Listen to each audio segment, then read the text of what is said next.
20 anos atrás, Estrada de Ferro, Central do Brasil, linha de trem Nova Iguaçu, Roberto Tavares, Jorge Duarte, Raimundo Rodrigues, Júlio Sekiguchi, DNI e Ronald Duarte. Vai periférico, vai periférico, vai periférico, vai. As quebradas da cidade, do centro à periferia. Quem diria? Rio, Paris, Baixada, Ipanema, Bruxelas. Favela. No seu batidão férico, salve imaginário periférico. Vai periférico, vai periférico, vai periférico, vai periférico, vai periférico, vai periférico.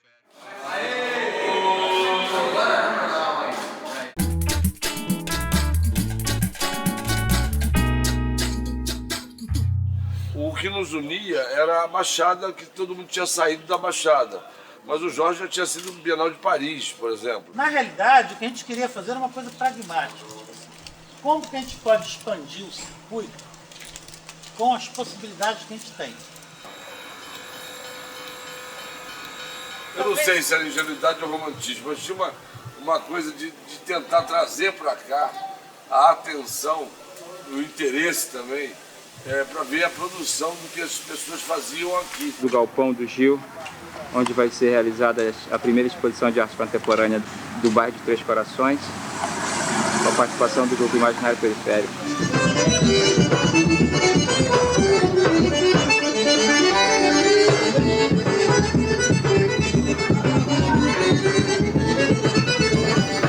Mas no momento em que a gente consegue fazer essa ação se tornar viável, ela deixa de ser romântica, entendeu? Eu acho que é uma questão prática. Eu sempre questiono essa questão de romantismo, né, que parece que é uma coisa meio utópica que não vai se conseguir concretizar. No fundo já estava todo mundo meio instituído por aí afora, mas a gente não tem espaço até hoje dentro dos lugares onde a gente vive. Por exemplo, Magé, onde eu e o DNI vivemos ainda. É um lugar que não tem nenhuma galeria. Simplesmente o sistema de arte não existe. O campo de possibilidades se abre para o imaginário inserir nesse contexto tão bonito, tão balgranja, de repente a libido acesa, né? Para deixar fluir as imagens, né? Imagens que vão vir de dentro. Um grande reboliço no meio das artes e essa interação entre a periferia e o centro da cidade. Mas então você mede o potencial desse tipo de atividade com essa história, por exemplo, da menina que estava lá assistindo ao evento lá em Pau Grande. Uma pessoa com um olhar absolutamente virgem do sistema de arte, de repente ela intui alguma coisa e ela simplesmente tirou a sandália, juntou os saltos, tirou a piranha aqui que ela amarrava o cabelo, prendeu aquilo ali, amarrou uma fita, botou no chão, fez um círculo em volta. Isso aqui é minha obra e eu também agora estou participando. Todo grupo, por ser grupo, já é excludente. Mas só por ser grupo, já cria uma identidade. A gente não alimenta poder nenhum, a gente também não quer identidade nenhuma. Todos nós somos confluentes. Ninguém é excludente. Ninguém cria um estereótipo para excluir. A gente, pelo contrário, a gente sempre encontra os pares. Tudo o que a gente pode agregar, o que a gente pode conciliar, o que a gente pode receber. Eu faço minha arte desde 6 anos de idade. O Timbuca, por exemplo, que era um cara que produzia isoladamente, depois de aposentado, sem espaço físico e social. Quando ele descobre o imaginário periférico, a produção dele explodiu. Ele teve uma curta carreira, porque já era idoso, mas brilhante. Quanto mais gente, né? Quanto mais obras, quanto mais artistas pudessem divulgar o trabalho para o público, né? Melhor efeito também teria. O ápice foi Central do Brasil. Bom, eu sou Hélio Branco, artista plástico, eu estou aqui na Central do Brasil, no Rio de Janeiro. Nesse momento eu estou aqui ao lado da minha obra. Foi realizada para ser consumida, né? Arte para alimentar as pessoas. É uma espécie de convite, né? E uma espécie de oferta nesse sentido. Isso eu estou me maravilhando, né? Como se diz, vendo como o público tem uma receptividade assim que a gente pega assim de bandeja, como se fosse assim, eles que estão nos provocando, né? Eu acho que a arte tem que ser realmente uma festa, quer dizer, tirar um pouco daquelas galerias do Zona Sul, jogar para a central do Brasil. Aqui é o centro do Brasil. E o povo não tem aquela coisa, de repente não tem o vocabulário do galerista, o vocabulário do marchão, o vocabulário do crítico, mas o povo tem a sensibilidade de ver um trabalho, entender o trabalho e dialogar com o artista de igual para igual. Você lembra quando a gente fez o Manifesto de Fome Zero? Isso. Então tinha aquela ideia de que cabeça vazia não enche barriga, né? Então, quer dizer, a cultura, primeiro que se a gente entender a cultura no sentido mais amplo, ela vai estar em toda parte. Se a gente fala de uma alta cultura, de uma cultura de elite, de uma cultura acadêmica, então ela está centrada nas grandes capitais. Mas é preciso que isso seja entendido diferente. O campo precisa de mais cultura, as massas precisam de cultura.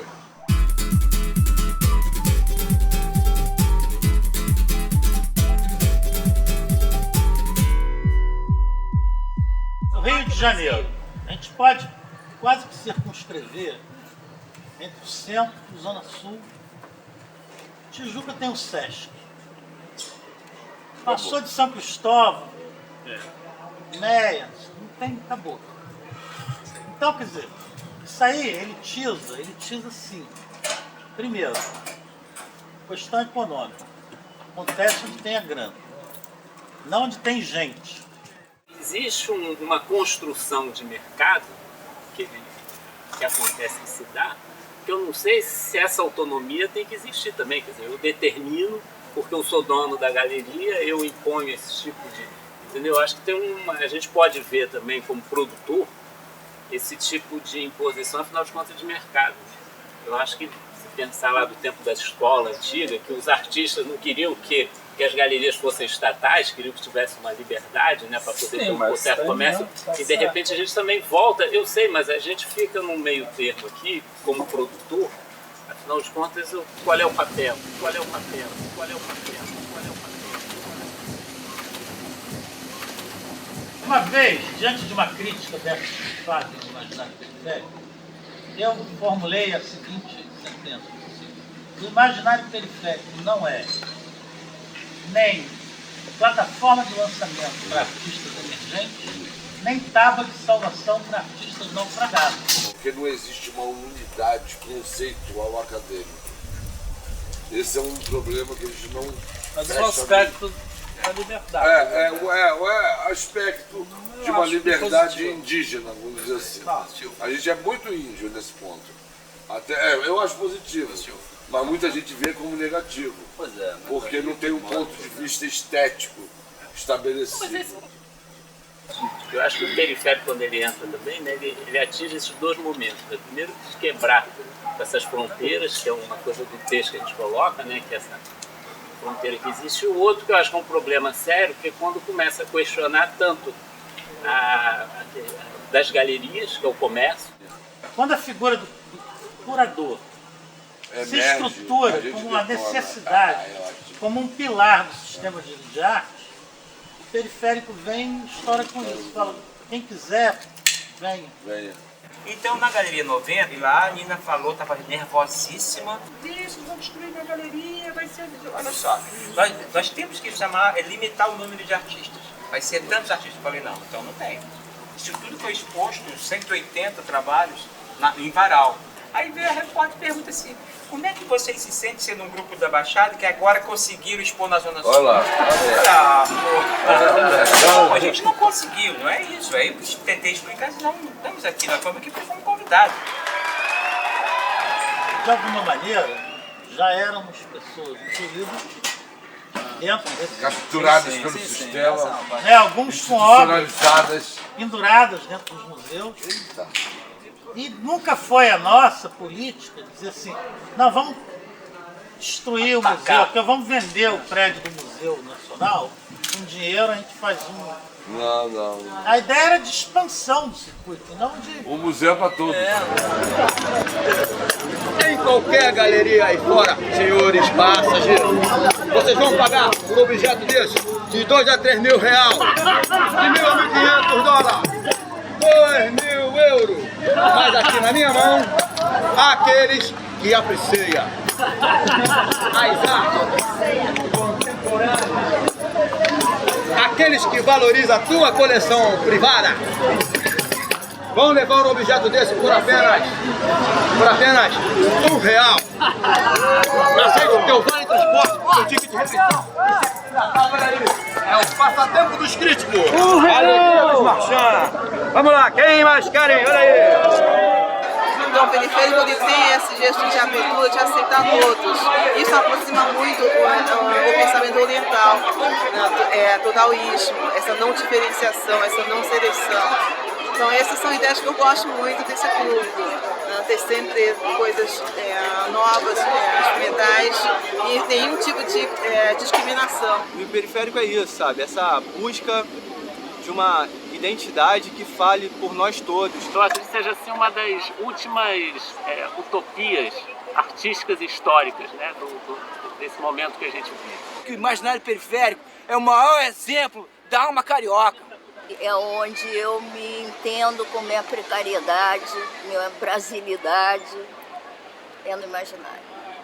Quanto custa eu não sei, tá entendendo? Mas eu acredito que tenha custos sociais, né? Dentro de um meio elitista como é o meio da arte contemporânea, e é um meio evidentemente central, né?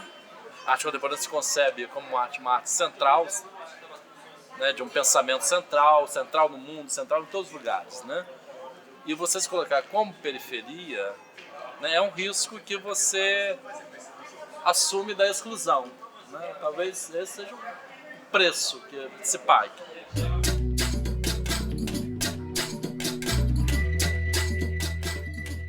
Periférico é a atualização do marginal, em termos da palavra, que marginal ficou com uma conotação negativa. Mas na verdade, o marginal e o periférico são a mesma coisa.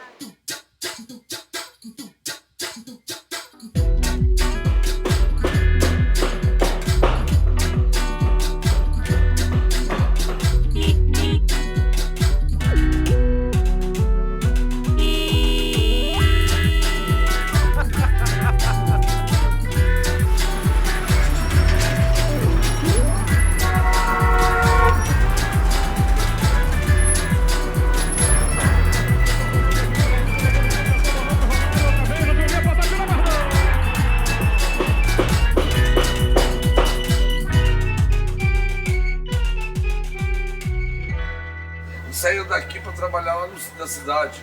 Então, quer dizer, saíram daqui para estudar lá também. Então todo mundo saiu daqui, a gente que estruturava aquilo tudo, a gente se achava assim, porra, por que não a gente vai fazer agora aqui uma situação em que as pessoas não vão olhar para cá?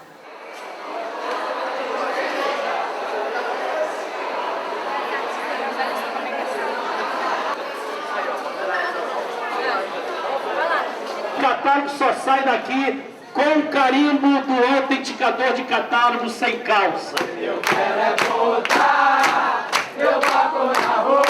1, 2, 3, já!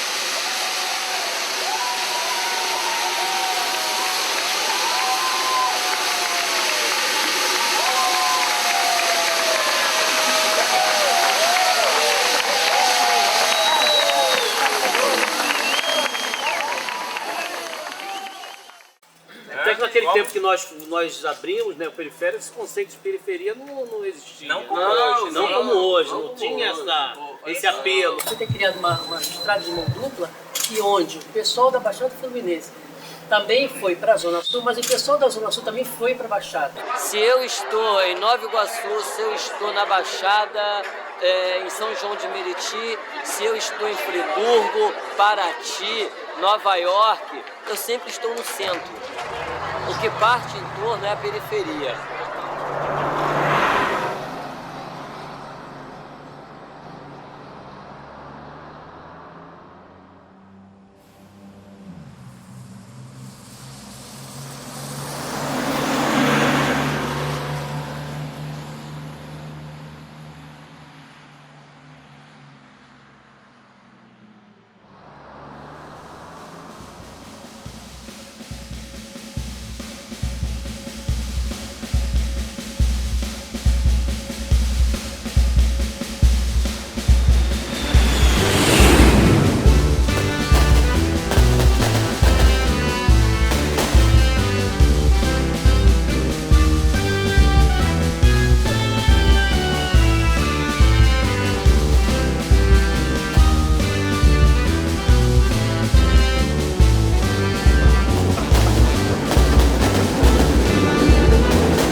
ela não é só no Rio, no Brasil, ela é mundial. Temos artistas que a primeira participação foi no periférico e hoje está expondo em Nova York. Sempre foi do interesse desse grupo aterrar as fronteiras e não ficar afirmando. Não afirmar as fronteiras, não afirmar as diferenças, mas aterrar as diferenças e investir na alteridade, investir no discurso plural, investir realmente nessa questão mais heterogênea e não hierarquizada. De alguma forma tiveram laços no passado, estudaram belas artes juntos, cresceram de alguma forma juntos e tem esse compromisso afetuoso. Isso também eu acho que é relevante, porque no final das contas, essas reuniões também, eu acho que o que conta é essa distribuição de afeto, né? Onde quer que se encontre. Sou periférico, mas não pertenço a lugar nenhum. Sou periférico, esse planeta é meu lugar comum.